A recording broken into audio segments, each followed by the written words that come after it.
बच्चों फिर से स्वागत है chapter force and law of motion.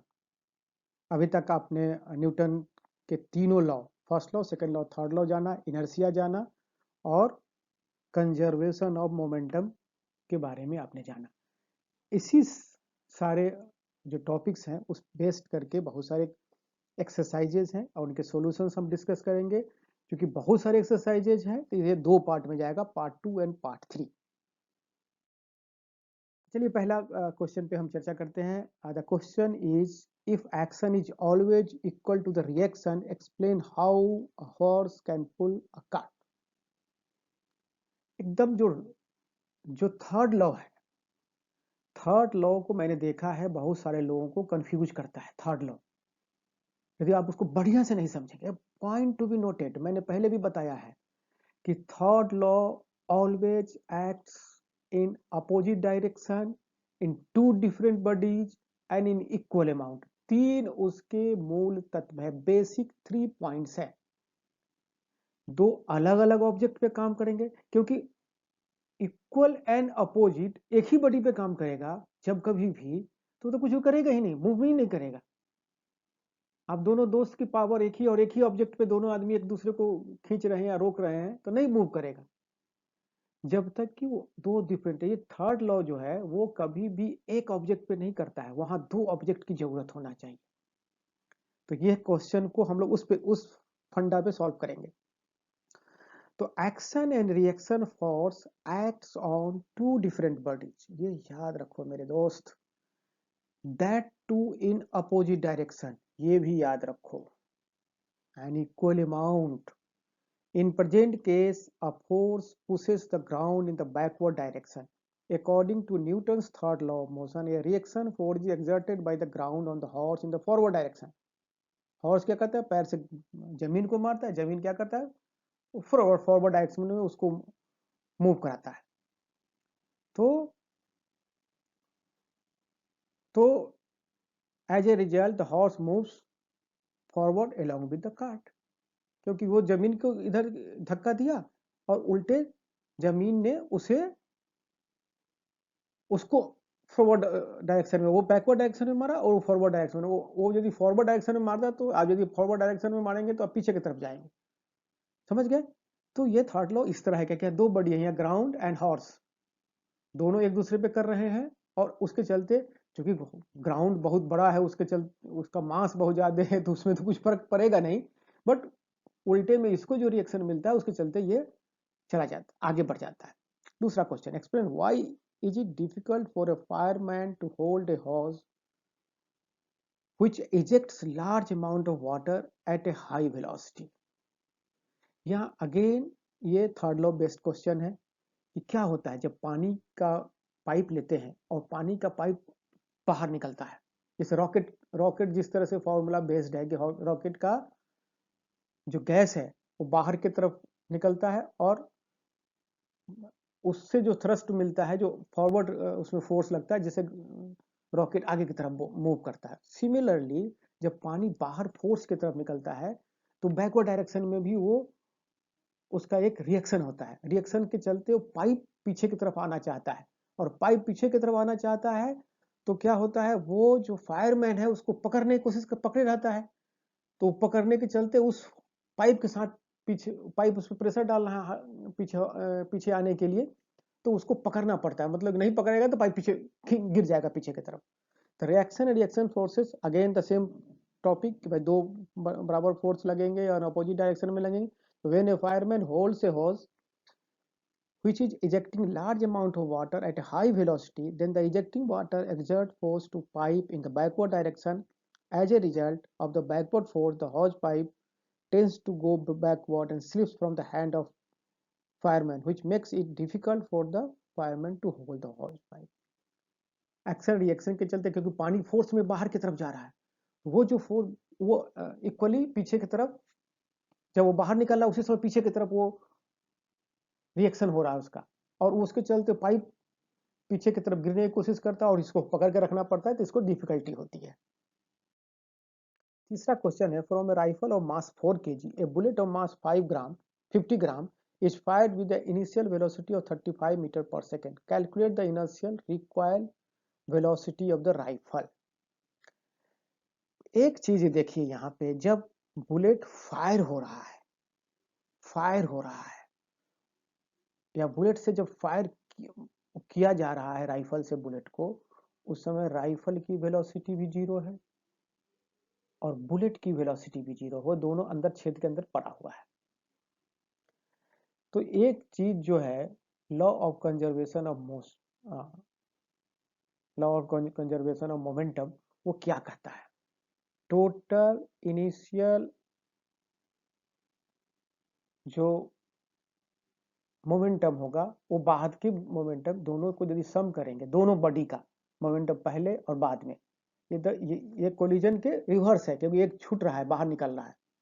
तो मास ऑफ द राइवल क्या था? 4 kg। बुलेट कितना था? 50 ग्राम। इनिशियल वेलोसिटी दोनों का जीरो था। बाद में क्या हुआ, ये बोलता है कि 35 मीटर पर सेकेंड के स्पीड में वो निकल गया, क्या कहते हैं आपको, गोली निकल गई। तो इसकी वेलोसिटी क्या होगी? दो वेलोसिटी यहां भी होगा, पहले दोनों की वेलोसिटी थी जो जीरो थी, अब इसको राइफल से उसको टक्कर मारते हैं अंदर में, तो वो आगे की तरफ जाता है और राइफल पीछे की तरफ आता है थर्ड लॉ के हिसाब से। तो पीछे आने की स्पीड क्या होगी? तो ये इसको क्या करेंगे, हम पहले का जो मोमेंटम है वो और बाद का मोमेंटम कैसे निकलेगा? तो बाद में मोमेंटम में जो बुलेट का स्पीड है 35 मीटर पर सेकेंड है और राइफल की स्पीड आपको निकालना है कि वेलोसिटी क्या होगा, कि वो पीछे की तरफ आएगा। अब पीछे की तरफ आएगा कि नहीं आएगा वो आपको यहाँ प्रूफ होगा।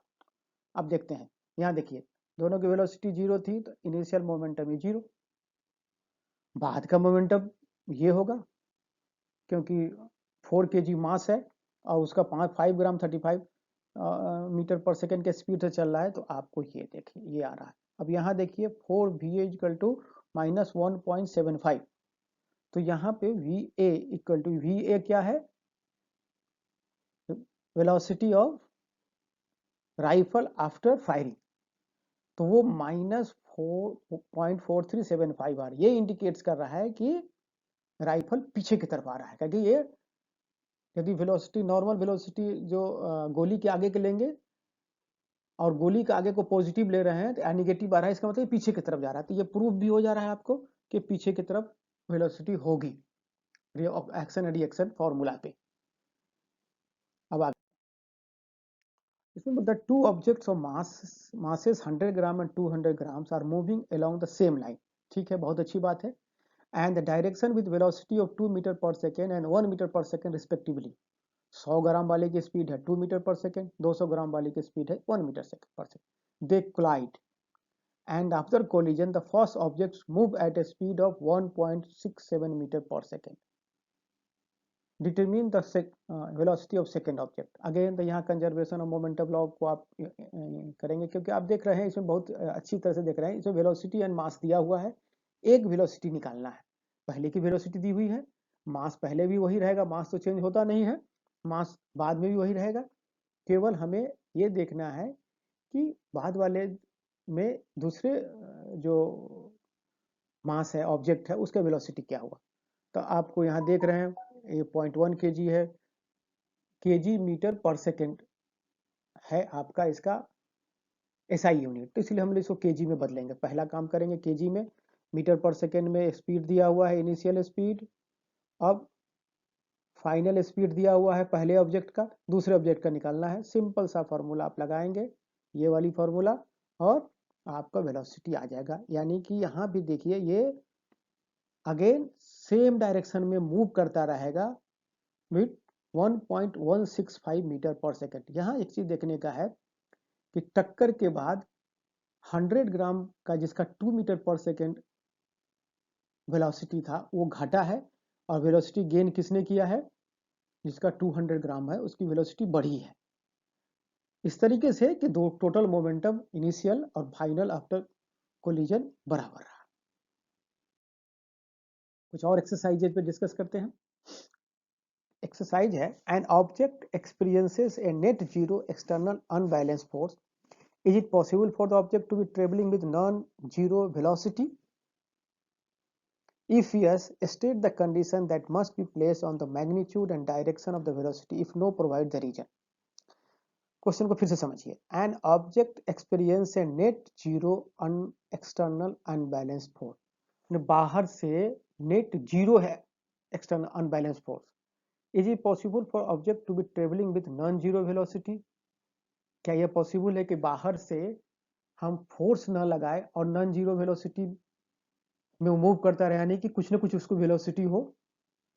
यदि yes, state the condition that must be placed on the magnitude and direction of the velocity. If no, provide. Yes, ये मूव कर सकता है यदि वो किसी स्पीड में चल रहा है. और नेट देखिए, जब कभी भी फोर्स लगा, एक बार जब आपने मूव करा दी, नॉर्मल कंडीशन आता है, फ्रिक्शन को हटा दीजिए, फ्रिक्शनल फोर्स को भूल जाइए. तो यदि आपने, गैलीलियो ने भी यही कहा था कि यदि फ्रिक्शन फोर्स हटा दिया जाए और एक बार उसको किसी को मोशन में आप डाल दीजिए तो जिंदगी भर चलता रहेगा. तो यहां भी वही है, यदि आपने वेलोसिटी दे दिया, अभी फ्रिक्शन को हम लोग पिक्चर में नहीं ला रहे हैं, फ्रिक्शन आप बाद में जाके पढ़ेंगे. तो वो क्या होगा, वो एक यदि आप लगा के छोड़ दिए फोर्स, एक बार उसने मानिए आपने धक्का मार दी और मार के आप छोड़ दिए, अब उसने एक एक्सेलरेशन और एक वेलोसिटी ले लिया. अब एक्सेलरेशन जब आप छोड़ दिया फोर्स तो एक्सेलरेशन जीरो हो जाता है. फोर्स जब तक लगता रहेगा, एक्सेलरेशन एक कांस्टेंट एक्सेलरेशन से वो बढ़ता जाएगा. आपने एक्सेलरेशन और वेलोसिटी टाइम ग्राफ को देखा है, उसमें आप देखेंगे जब एक्सेलरेशन नहीं है तो भी मूव करती है, उसमें यूनिफॉर्म वेलोसिटी से मूव करता है. तो इस कंडीशन में भी yes, even when object experience a net zero external unbalance force, is possible that object is travelling with non zero velocity. This is possible only when the object has been moving with a constant velocity. यदि वो move कर रहा है और उस तो move करता रहेगा. आपने देखा है वो मूव कर रहा है, तो उसकी टेंडेंसी है भाई, वो मूव करता रहेगा जब तक कि हम उस पर कोई फोर्स नहीं लगाते, यानी कि जब तक फोर्स इज अनबैलेंस. यदि कोई फोर्स लग भी रहा है और लगने और उसका रेसिस्ट करने को जीरो बना हुआ है किसी कंडीशन में, तो वो कांस्टेंट वेलोसिटी से चलता रहेगा. आपने पढ़ा है, ध्यान दीजिए. अगेन आप इक्वेशन इस पे जाइए, लॉ पे, कि वो चलता रहेगा जब तक कि कोई अनबैलेंस फोर्स नहीं लगाता. यह ठीक उसका उल्टा फोर्स बोल रहा है कि अनबैलेंस फोर्स नहीं लगेगा. क्या ये पॉसिबल है? Yes, it is possible. यदि वो यूनिफॉर्म वेलोसिटी में है, कांस्टेंट वेलोसिटी में, तो चलता रहेगा. ध्यान देने की बात है, नो फोर्स और नेट जीरो एक्सटर्नल फोर्स, ये भी पॉइंट दीजिए, ध्यान दीजिए. नो फोर्स यानी कि कोई फोर्स नहीं लग रहा, और एक बोल रहा है नेट जीरो एक्सटर्नल फोर्स. बहुत ध्यान देने की बात है, आगे बहुत सारे क्वेश्चन में इसकी जरूरत पड़ेगी. अब नेट जीरो कंट्रोल यानी कि यदि फोर्स उस पर लग रहा है दो तीन डायरेक्शन से, बट सब मिलके जीरो हो जा रहा है, नहीं फोर्स लग रहा है तो भी बात वो चलता रहेगा कांस्टेंट वेलोसिटी में. और यदि तीन चार फोर्स ऐसे भी लग रहे हैं बट सबका रिजल्टेंट, सबका नेट, सबका जोर जीरो हो जा रहा है, कोई पॉजिटिव कोई निगेटिव लग रहा है, तो भी ये मूव करता रहेगा. कंफ्यूजन है तो आप इस कमेंट्स में लिखिए और मैं इसको और आगे समझाने की कोशिश करता हूँ. When a carpet is beaten with A stick, dust comes out of it. Explain. जो पत्ते के साथ आपने अभी देखा कि पत्ते क्यों गिरते हैं, क्योंकि due to the law property of inertia. क्या होता है, आप जो गद्दे, ये जो कारपेट है उसको मारते हैं तो कारपेट में तो मोशन आ जाता है, लेकिन वो जो उसके जो डस्ट है वो अपने इनर्शिया के चलते वो उसी जगह पर रहना चाहता है. मान लीजिए कि थोड़ा मूव किया, वो उसी जगह पर रहेगा तो बाहर गिर जाएगा. ठीक है, तो इसी के चलते ये होता है. तो ये क्वेश्चन को भी, आंसर को भी आप समझ गए. Due to inertia object tends to resist any change in its states of rest और state of motion. When a carpet is beaten with a stick, then carpet comes into motion, but the dust particles try to resist their state of rest and it remains in rest. That is why it comes out of carpet. Why is it advised to tie and luggage kept on the roof of a bus with a rope? इसका इस तरह के question पहले भी आया है. क्यों होता है? Again the due to inertia. क्या होगा, बस के ऊपर आप सामान रख दिए, उसको बांधे नहीं. बांधने से क्या होता है, मैंने बताया पहले, बस और जो लगेज है या बैग है वो मिलके एक बॉडी बन जाता है मेरे भाई, उसको आप एक बॉडी बना देते हैं। अभी क्या है, बस अचानक चलती रही, अब थोड़ा बहुत चिपका हुआ है तो हल्का सा जो सटा हुआ भी है तो उसका यदि वेट बहुत ज़्यादा नहीं है तो क्या होगा, देखते हुए कि हल्का जो सामान है वो जल्दी आगे आ जाता है और गिरता भी है, और जो भारी सामान है तो क्या होता है वो थोड़ा, वो बॉडी से जब दबाव में रहता है, उसका जो फोर्स आप पढ़ेंगे उस पे डिपेंड करता है, प्लस उसका फ्रिक्शन बढ़ जाता है, जो बहुत सारे ये है।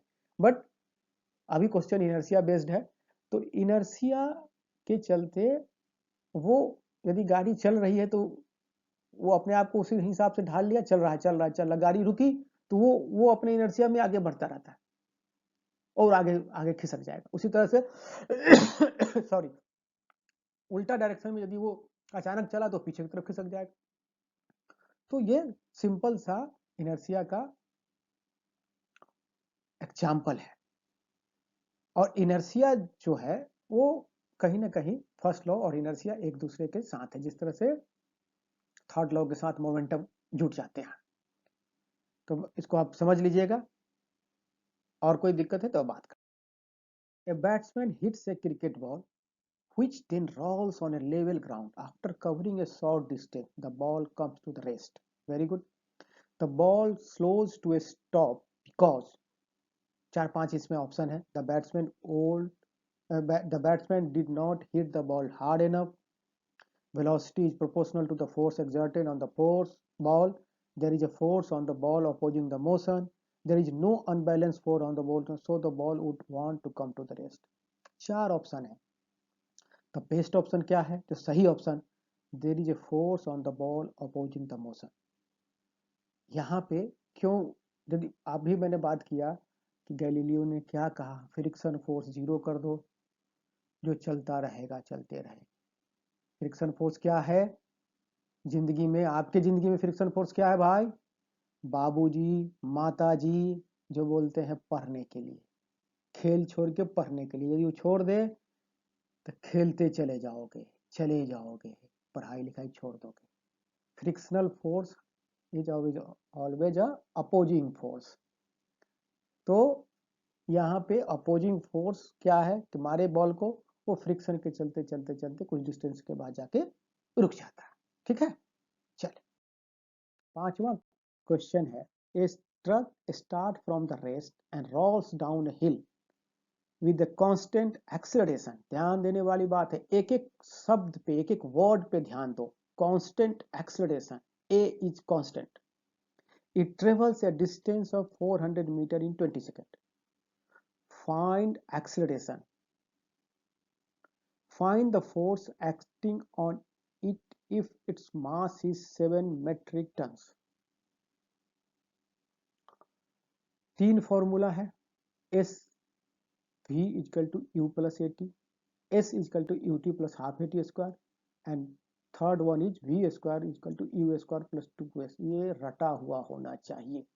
ये उसी तरीके से है कि A माइनस बी का होल स्क्वायर क्या होता है, प्रूफ कर लोगे मेरे दोस्त, बट वो रटा रहे तो ज्यादा अच्छा है।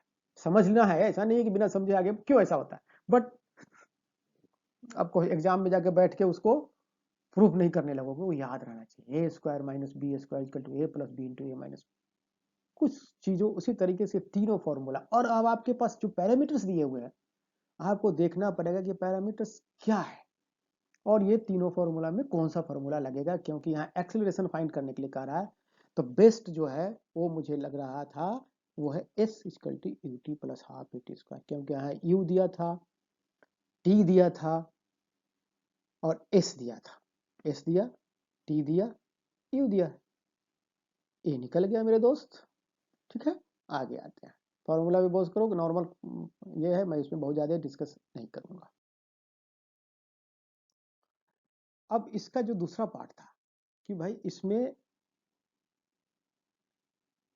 फोर्स कितना आएगा, तो फोर्स कितना आएगा, फोर्स लग गया, force equal to F equal to M A, force equal to mass into acceleration. Mass कितना दिया था, वो 7 टन था, 7000 kg हो गया, और एक्सेलरेशन आपको तुरंत पता चला तो फोर्स यहाँ निकल गया। गुड, ठीक है, चलो मुझे इसको टाइप करने में बहुत टाइम लगता है, इसलिए तुम लोग ध्यान दिया करो, समझा करो। हाँ, ओके। अब चलो क्वेश्चन नंबर 6। क्वेश्चन नंबर 6 क्या कहता है? A stone of 1 kg thrown with a velocity of 20 meter per second across the frozen surface of a lake and comes to rest after traveling a distance of 50 meters. What is the force of friction between the stone and the ice? इसमें 1 kg is thrown with a velocity of 20 metre पर। ध्यान देने की बात है कि इसमें ये नहीं कह रहा है कि फोर्स लगातार हम लगा रहे हैं। इसका ये पढ़ने से आपको ये पता चलेगा कि पहला बार उसने उस पर फोर्स लगा दी, जिस तरीके से गोली में पहली बार गोली को स्ट्राइक कर दिया, उसी तरह से स्ट्राइक करके उसने भेज दिया, हाथ से भेज दिया। उसके बाद अब फोर्स उसमें लगना बंद हो गया है। तो कितना है? Stone 1 kg thrown with velocity of 20। उस समय कुछ फोर्स लगा होगा, उससे क्या हुआ, उसको initial velocity 20 metre per second मिल गया। वजन कितना है? 1 kg, और वो 50 मीटर तक ट्रेवल करता है। अब कोई दूसरा फोर्स नहीं लग रहा है, बस एक ही फोर्स लग रहा है, क्योंकि वो जाकर रुक जा रहा है, that is a frictional force. तो कितना लगेगा? वो उतना ही होगा जो कि उसको इनिशियल 20 से 0 पे ले आए। अब क्या है, आपने F is equal to M A होता है, फोर्स निकालना है, इसका एक्सेलरेशन, उस एक्सेलरेशन निकालना पड़ेगा। ताकि आप देखो फोर्स निकालना है तो आप सबसे पहले फोर्स के बारे में सोचेंगे। फोर्स निकालने के लिए फॉर्मूला क्या है मेरे पास? F is equal to M A. M तो आपको पता है 1 kg है, तो आपको एक्सेलरेशन निकालना है। एक्सेलरेशन क्यों हो रहा है? क्योंकि 20 मीटर सेकेंड से पढ़ा और 0 हो गया, तो velocity is changing, constantly change होकर 0 आया है। तो एक्सेलरेशन निकालने के लिए क्या करते हैं? फॉर्मूला आपको ये वो फॉर्मूला निकालेंगे, क्योंकि फाइनल वेलोसिटी 0 हो गया, इनिशियल 0 है, u है, तो आपको a यहाँ से मिलेगा, V square equal to U square plus 2s से a निकलेगा, और इससे आप फोर्स निकालेंगे। ध्यान देने की बात है, ये अपने आप एक निगेटिव पैरामीटर आ रहा है, क्योंकि इनिशियल वेलोसिटी कुछ था और फाइनल वेलोसिटी 0 है। इसका मतलब वेलोसिटी के अपोजिट डायरेक्शन में फोर्स काम कर रहा होगा, तभी ऐसा हो सकता है। एक्सेलरेशन जो है अपोजिट डायरेक्शन में होगा, तभी वो 0 पे गया है। तो वो इस फॉर्मूला से अपने आप आपको निकल के आ गया, a is equal to -4 metre per second. Acceleration negative है, यानी कि it is acting opposite to the direction of the movement. जो मूव कर रहा है वो बैग, वो स्टोन उसके अपोजिट डायरेक्शन में है, और वो फ्रिक्शन फोर्स है। आपको यहाँ निकल गया -4 न्यूटन आया। ठीक है, आ गया। ये बड़ा क्वेश्चन इंटरेस्टिंग है, मुझे भी बड़ा इंटरेस्टिंग लगा था। आप लोग भी क्वेश्चन को देखो, हमको लगता है कि शायद ये लास्ट क्वेश्चन होगा। 8000 kg इंजन पुल से ट्रेन। देखिए ये इंजन है मेरे भाई, कहीं कहीं से मैंने पिक्चर निकाल के आप लोगों के लिए डाला है। 8000 kg, और बैगन्स के वजन है जो वो 2000 kg है। Along a horizontal track, if the engine exert a force of 40,000 Newton and the track offers a friction of 5,000 Newton, then calculate the net accelerating force, the acceleration of the train and the force of the wagon। मैं इसको थोड़ा और समझाने की कोशिश कर रहा हूँ। देखो, मैंने अभी बात किया था कि इसमें फोर्स जो लगा वो, देखो फ्रिक्शन फोर्स, ट्रेन इधर की तरफ मूव कर रही है, तो इधर की तरफ फोर्स लग रहा है कितना? वो लग रहा है 40,000 न्यूटन। और फ्रिक्शन मूवमेंट के अपोजिट डायरेक्शन में लगेगा, ट्रेन इधर मूव कर रही है, तो ये है 5000। तो जो नेट फोर्स है, नेट फोर्स भाई, नेट, मैंने बात किया था नेट फोर्स, इसको माइनस करेंगे इससे तो वो 35,000 होगा है। अब इसको मान सकते हैं कि फ्रिक्शन के फोर्स को बीट करके, उसको न्यूट्रलाइज करके 35,000 का लग रहा है। और तो अब हमें पहला कैलकुलेट करना है कि द नेट एक्सेलरेटिंग फोर्स। तो नेट 1 2 3 चीज जो ध्यान दो, क्योंकि आगे मैं स्लाइड पे जाऊंगा तो ये पिक्चर फिर बाद से आएगी नहीं। देखो हो क्या रहा है, ये ये ट्रेन ये इंजन है और ये सारी बॉगी है, इंजन और सारे बॉगी एक ही स्पीड में काम कर रहे हैं, सब एक ही स्पीड में चल रहे हैं, तो सबके एक्सीलरेशन सेम होंगे, एक्सेलरेशन सेम होगा सारे चीज का। ऐसा नहीं है ना कि बॉगी नंबर 4 किसी और स्पीड में चल रहा हो और ये, क्योंकि एक्सेलरेशन के लिए जो वेलोसिटी जहां एक्सेलरेट हो जिस स्पीड में चल रहा है कांस्टेंट, जो एक्सेलरेशन उसमें आ रहा है इस फोर्स के चलते 35,000 न्यूटन के चलते, वो सब में इक्वल है। जब पूरे बॉडी का पूरे ट्रेन के साथ इंजन का वजन जब देखोगे तो 8,000 प्लस 5 बॉगी है तो उसको 5 इंटू 2,000 करोगे तो 10,000 kg का वैगन हो गए और 8,000 kg का इंजन हो गया, तो टोटल 18,000 kg का है। तो मास जो है वो टोटल बॉडी का 18,000 है, और एक्सेलरेशन यहां से निकल जाएगा कि एक्सेलरेशन क्या है, यानी कि सबके एक्सेलरेशन एक होंगे, बट सब पे अलग अलग, यदि यदि पूरा का लेंगे तो एक फोर्स होगा, एक बॉगी का लेंगे तो अलग फोर्स होगा, क्या है कि उसका वेट अलग है, F is equal to M into A. तो ए यदि एक ही है तो नेचुरल है मास चेंज होगा तो फोर्स चेंज हो जाएगा, ये ध्यान रखना। इसी पे, क्योंकि मैं बार बार ये पिक्चर दिखा नहीं पाऊंगा, इसीलिए मैं अगले स्लाइड पे आता हूँ। हाँ, तो हमने देखा कि फोर्स, नेट फोर्स कितना था, नेट फोर्स जो लग रहा था, नेट फोर्स वो 35,000 न्यूटन था। वो एक वैगन का वजन कितना था, 2,000 kg, तो टोटल मास ऑफ वैगन हो जाएगा सॉरी 10,000 kg। इंजन को जोड़ देंगे तो 18,000 kg। तो यहाँ से सिंपल सा एक्सेलरेशन निकल गया 1.944 मीटर पर सेकंड स्क्वायर के हिसाब से सारे boggy and wagon and engine accelerate कर रहे हैं 1.944 मीटर पर second square. As whole train is moving in the same velocity, so acceleration will be the same. Sorry. अब क्या है, तो दूसरा पार्ट था, नेक्स्ट पार्ट जो था कि पहला बॉगी के बाद और चौथे बॉगी के बीच में कितने फोर्स लग रहे हैं, बढ़िया से ध्यान दो। तो एक इंजन है, उसके बाद एक बॉगी है, तो इंजन 8,000 kg, एक बॉगी 10,000 kg हट गया, तो बचा हुआ 4 बॉगी जो है 8,000 kg का है। ध्यान देने की बात है, एक्सेलरेशन तो वो ही रहेगा, सारे एक ही स्पीड में चल रहे हैं, एक्सेलरेशन, ये ध्यान देने का बात है।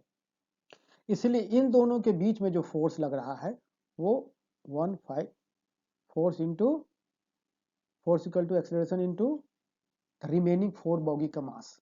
यदि हमें बोलता कि इंजन के बाद तीसरे के बाद चौथे और पांचवें बॉगी के बीच में कितना फोर्स है, तो हम यहाँ पे कितना करते, 4,000 से मल्टीप्लाई करते, क्योंकि 2 बॉगी बचे हुए रहेंगे, उनके मास, ये हर बॉगी के बीच में जो फोर्स लग रहा है इंजन के बाद, तो वो फोर्स क्योंकि सबको कैरी कर रहा है, एक्सेलरेशन एक ही है तो मास वेरी करेगा तो फोर्स वेरी करेगा। तो यहाँ पे आप देखोगे कि ये फाइनली हर बॉगी के साथ इसका बॉगी एक से बॉगी दूसरे के बीच में वेरी करता चला जाएगा, ठीक है ना। तो इसकी जो ब्यूटी है इस क्वेश्चन का यही है। तो मुझे लगता है कि आप लोग समझ गए होंगे, और